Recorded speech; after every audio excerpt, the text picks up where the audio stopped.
정부는 의료 공백 사태에 대응하기 위해 PA 간호사, 이른바 전담 간호사를 활용하는 방안을 대안으로 제시했습니다.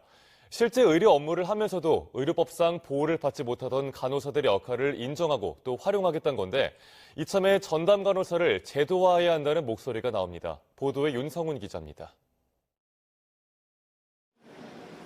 의료 현장을 떠난 전공의들에 이어 의대 교수들의 진료 축소 움직임까지 이어지자 환자들 우려는 이만저만이 아닙니다. 몇 달에 한 번씩 진료를 받으시는 건데 몇 년째 그 날짜에 딱 겹쳤으면 상당히 좀 곤란했죠. 안 그래도 아침에 딱 일어나자마자 그 뉴스 보고 좀 놀라긴 했었어요. 사람 급한 환자들도 있고 그런데 사람 생명이 달린 문제인데 그렇게 너무 이익 위주로 하는 것 같아요. 앞서 정부는 의료 공백을 간호사들의 진료 지원으로 메우겠다는 대책을 내놨습니다. 새로운 제도 시행을 위해 시범 사업을 할 수 있도록 한 보건의료법 44조를 근거로 내세웠습니다. 보건의료기본법에 따라 시행하는 것으로서 간호사는 의료기관 내에서 이루어지는 행위에 대해 법적으로 보호를 받을 수 있습니다.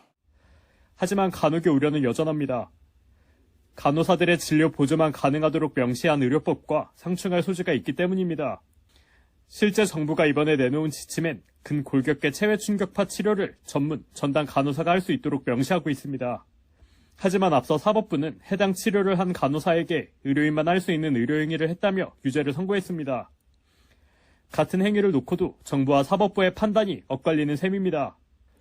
결국 이참에 낡은 의료법을 손질하고 간호법을 제정해 전담 간호사를 본격 도입, 육성해야 한다는 목소리가 나옵니다.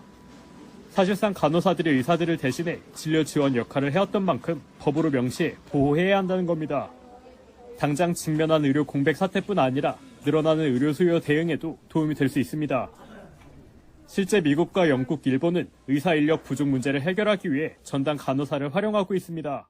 그러면 한시적 시범 사업이 끝나면 다시 이들은 어떻게 보면 보호를 받지 못하는 위기 상황에 도래하게 되는데 정부는 이미 이들을 수면 위로 올려놓고 이들을 버릴 것인가? 그건 안 되죠. 의사협회는 전담 간호사 제도가 불법, 저질 의료를 부추긴다며 반대하고 있습니다. 정부가 전담 간호사 제도화를 위한 논의를 시작한 가운데 의사들의 반발은 또다시 넘어야 할 과제로 꼽힙니다. YTN 윤성훈입니다.